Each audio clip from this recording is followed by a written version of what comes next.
what's there, but you don't get some of the depth perception. You don't get an understanding of size and measurements from just that image, and that can become challenging in certain applications. The next sort of level up in that progression becomes where you can use a couple laser lines. So these are, if you have your camera and then you have two laser lines coming out on either side of that camera, you end up with a couple laser dots in that image. And people will often use that to then help in a very manual way scale what the image is. So they make some assumptions about depth, consistency of depth that they're seeing, and they can say, well, if I know that those two dots are 10 centimeters or 3 inches apart, then they can say, therefore, if I look at these two other things, they're maybe 2/3 of that distance apart, and therefore that feature that I'm looking at, I can estimate it to be a certain width, say 2 inches, rather than the 3 inches. Continuing to move up that spectrum, I couldn't talk about just underwater optical systems without talking about acoustic as well, because acoustics and sonar is a very common and traditional way of capturing a lot of underwater measurement information. So the one of the systems here, that's a BlueView 5000. I know you had John here yesterday from Teledyne discussing some of the sensors. I've known John for years, and so I'm sure he spoke at good length about some of the interesting work that they're doing with the acoustics. But that becomes one of the core trade-offs between optical solutions and acoustic solutions that we'll be able to get into. And then ultimately, on the sort of upper end of cost and performance becomes underwater laser scanners, where they'll capture a far higher degree of detail than the acoustics, but do fit higher on that cost axis as well, in terms of the total suite of package and supporting equipment that's needed in order to capture that scene.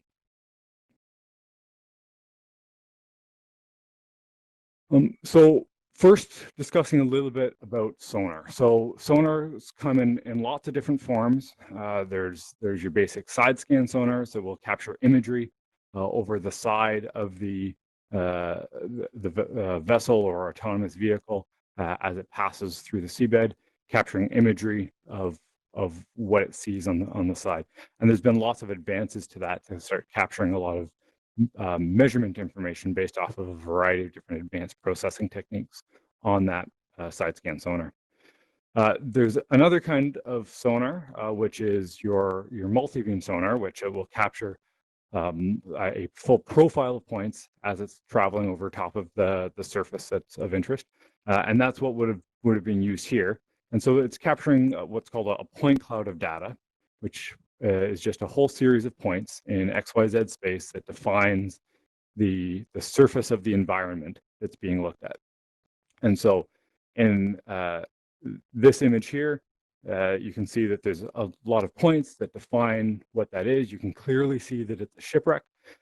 You can also be able to clearly measure what the length is from one end to the other. But any fine features, it certainly has some challenge seeing.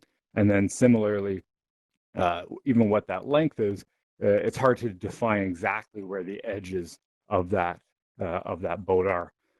But to a certain accuracy and with the ability to just travel over top, covering large areas with the ship, it does a great job. I found a YouTube video. Let's see if we're queued up properly here. Yeah, great. So this is a YouTube video showing some of the BlueView sonar data. It's a little higher resolution even than the sonar data from that shipwreck. This is a model, I believe it's of some outlet channels of a dam where the water comes down the penstocks through the turbines and then out into whatever outflow, whether it's a river or a lake that it's flowing out into. And the operator would have set that up in front of each of those channels, and that's how they then modeled what that range is.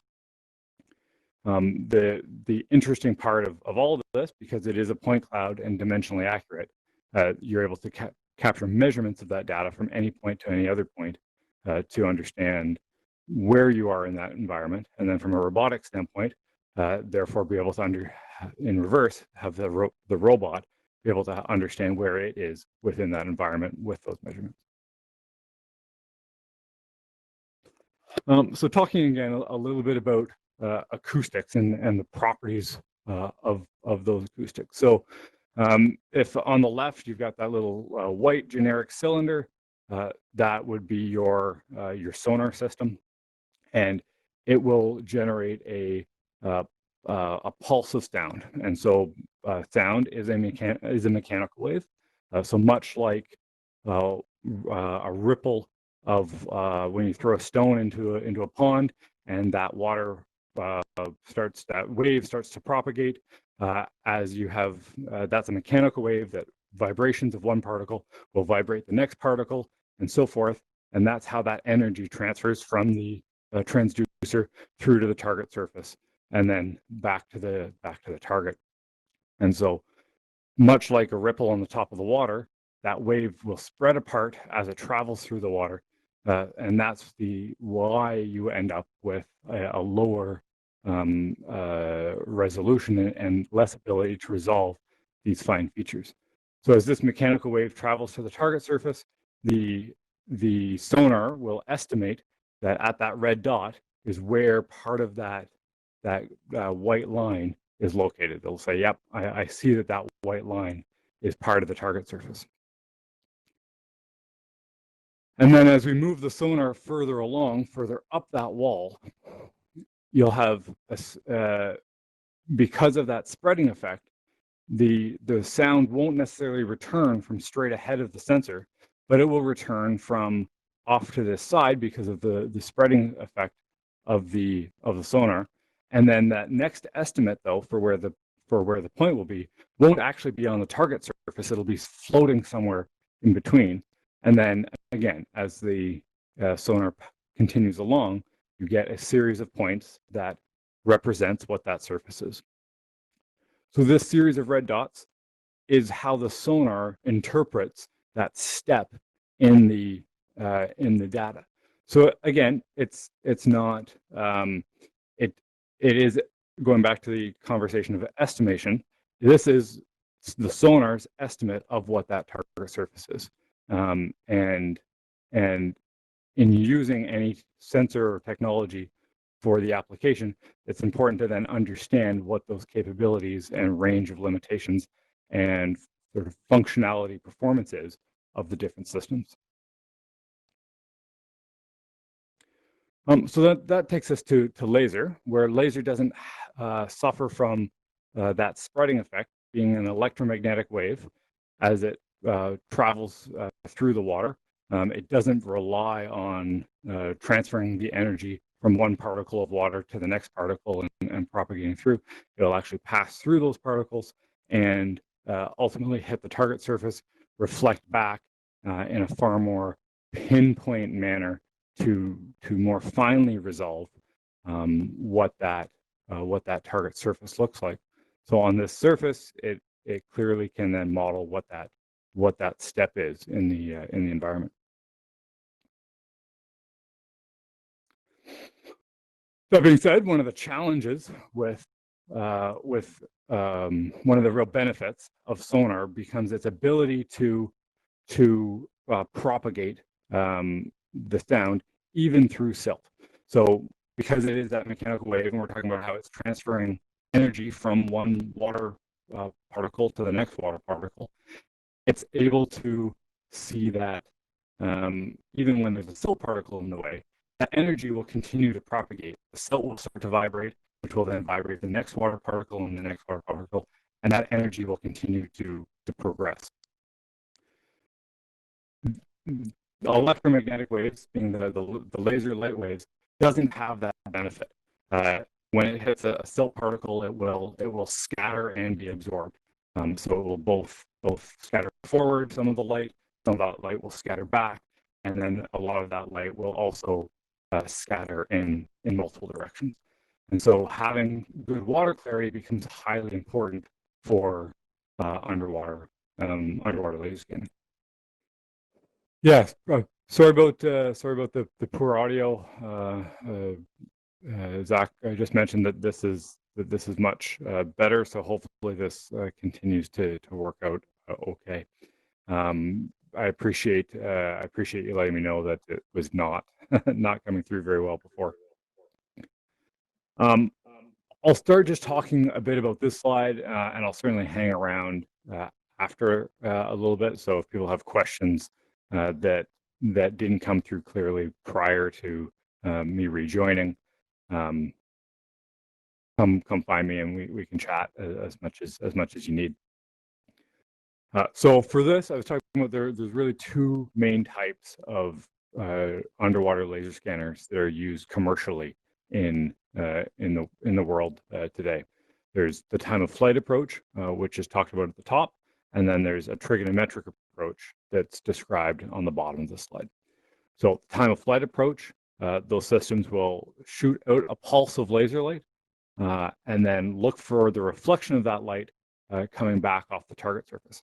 And once they shoot that light out, they start counting very, very quickly. That light hits the target, reflects back, and they know, therefore, how much time has elapsed between that light getting to the target surface and then the light being returned to the sensor itself. And then, much like an acoustic sonar, is able to calculate what the distance is based off of the time of travel. The other approach, the trigonometric approach, is more of a structured light photogrammetric system where there's a continuous either beam. The 2G robotic system used a sheet of laser light, as you saw in that other photo, and so it's capturing, sends out that light continuously, projecting light onto that target surface, and then using an offset camera is able to really calculate what is the angle at which I see light coming back into my system. And then by knowing what the calculated baseline or calibrated baseline is between the laser and the camera itself, is able to determine how far away the target surface is. And so again, becomes a trigonometric approach for using that light. With this system, the core approach for it becomes how accurately you're able to understand what the spacing is and orientation is between the laser projector and the camera itself, and the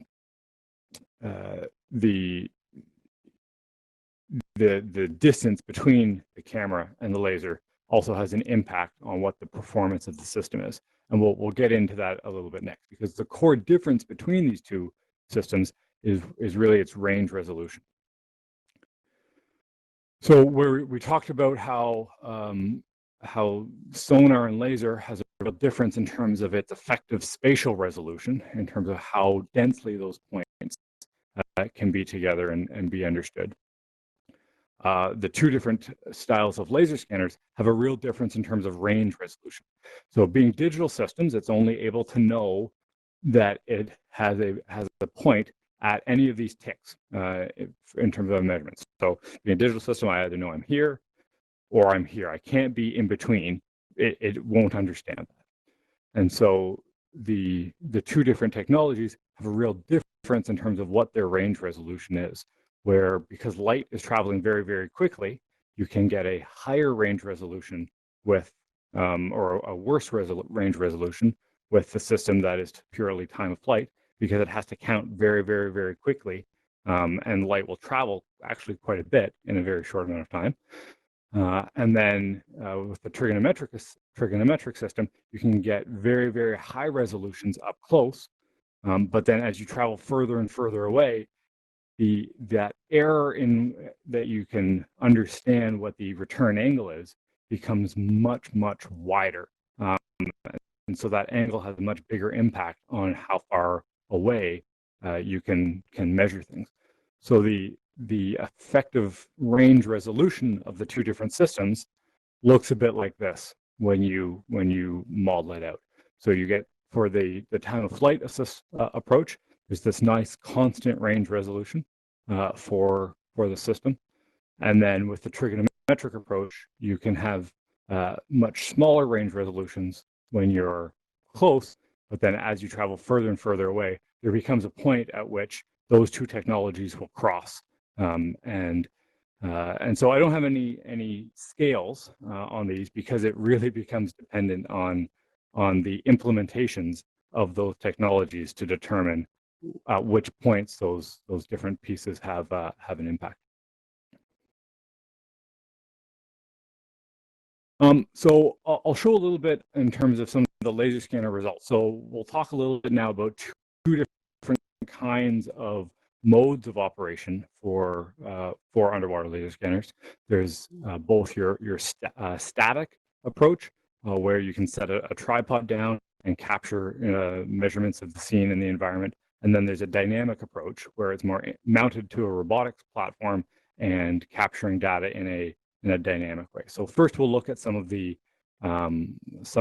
static approach. So I have a video here.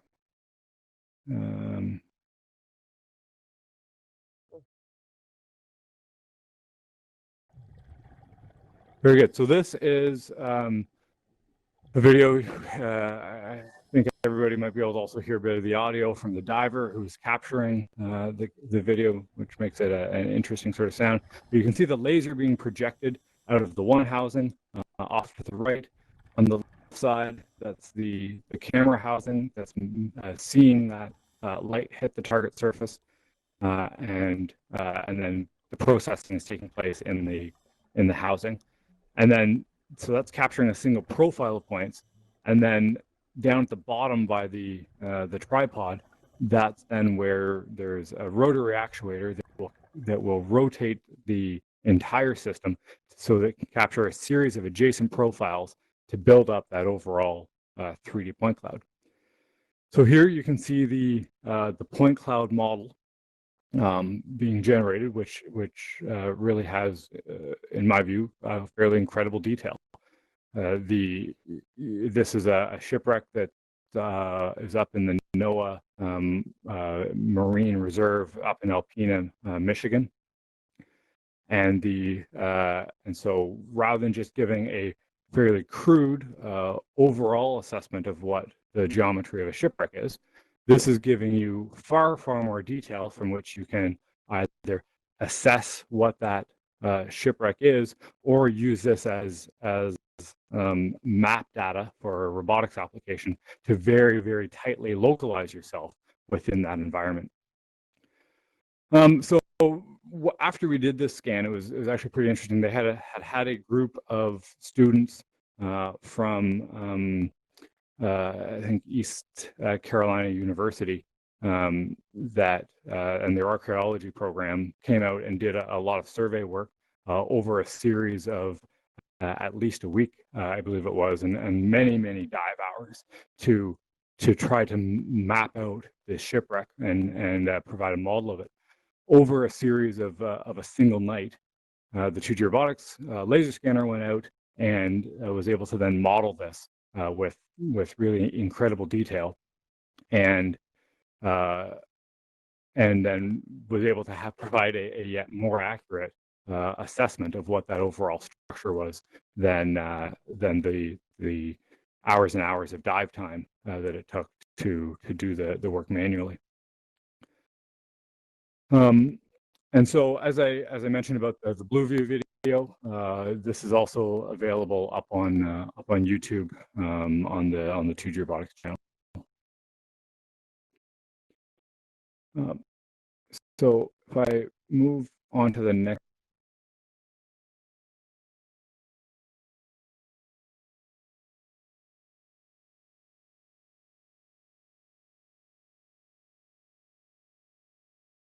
Again, in a static, stationary type environment, but was able to capture a series of point clouds that is giving a very high resolution and a high density understanding of what that vase is, and what the features on that vase is, so that they can understand that the current state of that archaeological asset. The majority of the applications and the majority of the work that underwater laser scanners have commercially seen themselves in these days really has been offshore oil and gas applications.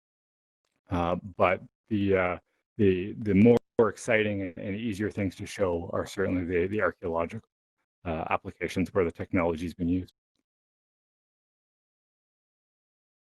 So then that takes us to the other form of how these systems can be operated, which is in a dynamic approach. So this is the laser scanner mounted onto the front of a large work class ROV.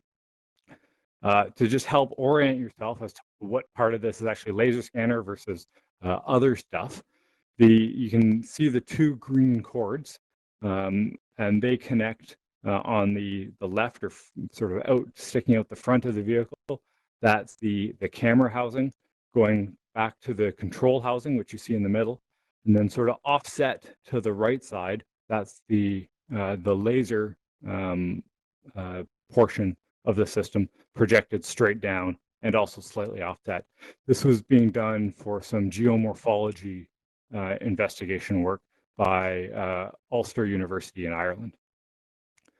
And so in a dynamic approach, it is a little bit more costly and involved, because what is required is not only knowing where these profiles are, but in a dynamic setting, you need to know where your vehicle is within some frame of reference.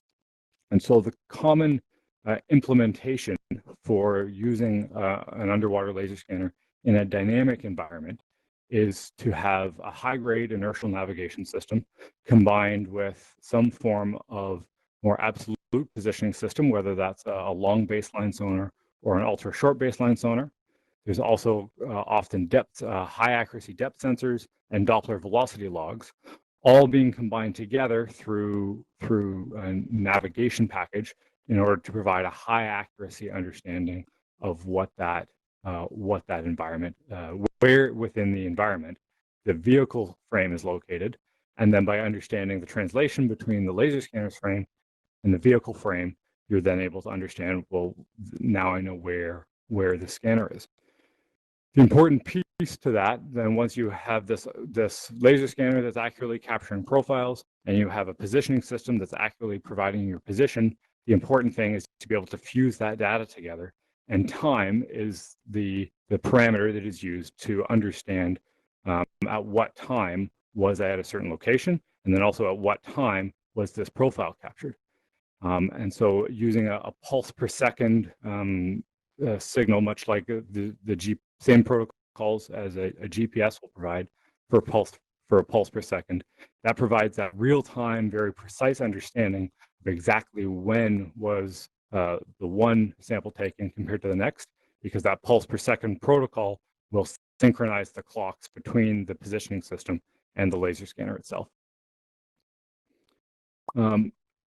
So some of the results that were captured with that ROV in a dynamic approach was where the scanner traveled over top of this. You can see even things like a starfish very clearly in that setting. And I don't have a video of the animation from this, but that might be something as well that's available on the YouTube channel. I had turned away, and then I just looked back, and I think I saw a question. Is there a question that? Yeah, I was curious with the Doppler velocity positioning system, the data that's generated with that, what format is that? How do you get that into ArcGIS to map out the survey? Sure. So GIS, so just stepping back to the GIS part of the question, ultimately the output of our data is always, or the output of laser scanner data in general, is always a point cloud. And so that's going to just be the point cloud data. And so I'm not particularly familiar with necessarily how that would integrate into a GIS platform, because not all customers necessarily care about where every one of these points is within a global setting. They tend to care about things on a far more local scale when they're using an underwater laser scanner. Okay. I suspect companies like Esri do have that ability to bring in point clouds for localized environments, but that becomes sort of outside the scope of where 2G Robotics, when I was involved, had taken that part of the technology. Going to Because the it's question about the similar. Doppler. Sorry, go ahead. And it seems similar to mapping LiDAR data with the point cloud, but yeah, just to have that position, the coordinates associated with where that structure is would be something I'd be interested in. Right, and I think that I mean, so to talk a little bit about how we take, because the laser scanner itself really is just capturing profiles at times. The laser scanner actually doesn't know where it is. It just knows here's a profile at a given time. It's the positioning system that says, well, I know that this is where I am at a given time. And the way that those data get fused together is using yet a third-party software. So you've got your laser scanner and your positioning system, and then both of them are feeding data into a piece of software, like to talk about the Teledyne solution, that's Keras, is the Teledyne solution where that data can fuse together. IVA and HiPAC, QPS are all other packages that will traditional sonar survey packages that will accept the laser data to understand where those points are relative to at least each other, and then potentially in a more global sense for importation into GIS, much like a terrestrial laser can. Okay.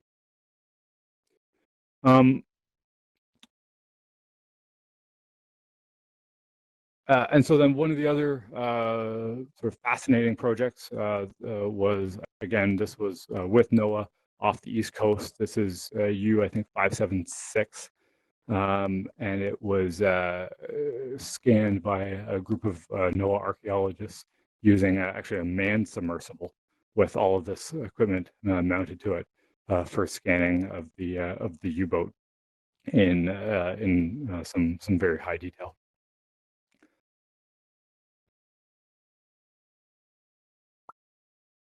So that's sort of the core of the laser scanner discussion. But as I mentioned off the top, I don't think that we can have a proper discussion about underwater technology and optical technology without also discussing some of the photogrammetric approach, because there's been a lot of progression with the ability to just take that those images and video, even from things like a GoPro, like I showed off the start, and that at a relatively low cost, also be able to generate some 3D and geometric understanding of what your environment is. And so at the risk of explaining something that many people already understand, I'll talk a little bit about sort of the basics of a photogrammetric solution, where there are multiple cameras that will either a multiple camera system, much even like the way your eyes will work, from one perspective versus another perspective, and anybody who's wearing a VR headset and it's feeding back to you some understanding of depth, is because it's giving these slightly offset views of what you're looking at from different perspectives, and then being able to triangulate in your brain to where things are from a depth perspective, from one to the next. Other approaches for photogrammetric solutions will also track the same camera from one location to the next location, and based off of an assumption of a static scene, be able to then have an understanding of how that camera has moved from one location to the next. And it's using all of that based off of tracking features, tracking key points within that environment. So there are a number of companies out there that are doing this sort of photogrammetric work in a commercial model. A lot of the technologies are, from an underwater standpoint, are service-based solutions rather than pure product-based solutions. And there are a variety of different approaches, from doing it in real time through to doing it with third-party software for post-processing, even just from a GoPro. So if I click play on this, just bear with me. Here we go, it's loading. So this is a ROV 3D. Whitecap Scientific is the company name. ROV 3D is the brand. The service that they provide is that ability to in real time or live have video that is being captured from an ROV be built into a 3D model as the vehicle travels around. So much like laser scanners, if you have clear water, that certainly has a real benefit for capturing of geometry through an optical approach. But this is a part of a plane fuselage that the ROV is traveling across, and you can see in the lower left, that's the raw video, and then in the sort of the bulk of the screen, that's where a 3D model is being built up based off of natural features that are being seen from the cameras to the target surface. And so this technology is interesting because it doesn't require the advanced additional suite of positioning systems. So it's still able to be on a relatively lower cost approach. And it also doesn't have the, but it doesn't have the same accuracy and that you can achieve with a laser scanner. And similarly, it really relies on being able to see the texture, to be able to see the features in the environment, where a laser scanner doesn't have that same need. And so a more blank environment will be able to more sort of robustly capture that environment. And again, just like all the other videos, this one is available on the YouTube channel for Whitecap Scientific or ROV 3D. We'll just stop this. And then the last thing I want to talk a bit about is really where I see the future of subsea optical measurements going.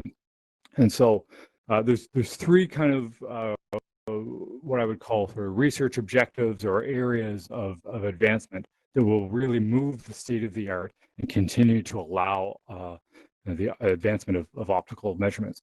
So the first is the idea of a tightly coupled positioning solution. So there's already some work being done on very loosely coupled systems, and even sort of what I described being more open uncoupled systems.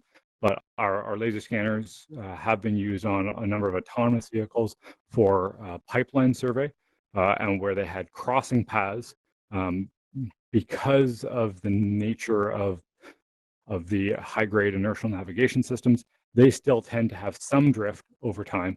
And so when you're crossing over the same feature, those two features won't necessarily actually be at the same location. They may have some offset from one to the next.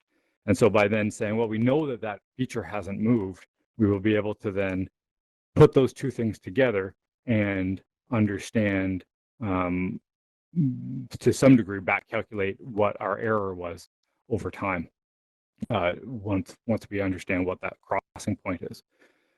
Further tightly coupling that, where there's more continuous feedback and in a more complex environment, even such as mapping, say that the U-boat, the shipwreck, that ability to understand where you are and combine some of the photogrammetric technologies with the laser solutions. That's a real benefit for some of this tightly coupled positioning of the systems. The next becomes the idea of acoustics and optics. So we started to talk at the start a lot about what some of the benefits and drawbacks were of acoustic systems compared to lasers. But I see solutions that really could combine those two technologies to get something that is better than either. Particularly in moderately turbid conditions, if there becomes a point where you can't use laser anymore and you would have to switch to sonar. However, if laser systems or other optical systems were able to get an a priori understanding from the acoustic systems, that would give an ability to continue to stretch what the capability of the optical system is beyond what its current abilities are today. And then the last is to some degree sort of this holy grail of being able to see through silt, being able to figure out unique ways of understanding what light has propagated through the silt particles and scattered forward versus what light has come straight back, or even better yet, adjusting the characteristics of the light such that it's able to do a better job of traveling past the silt. Those are some of that would be a very beneficial technology for the underwater optical space. And there has been some work being done with this sort of thing where a lot of infrared light actually has a better job of propagating past fine silt particles. And I've seen some interesting demonstrations at trade shows and so forth, where infrared light is absorbed very strongly in an underwater environment. So it can only work at fairly short ranges and with very small particles.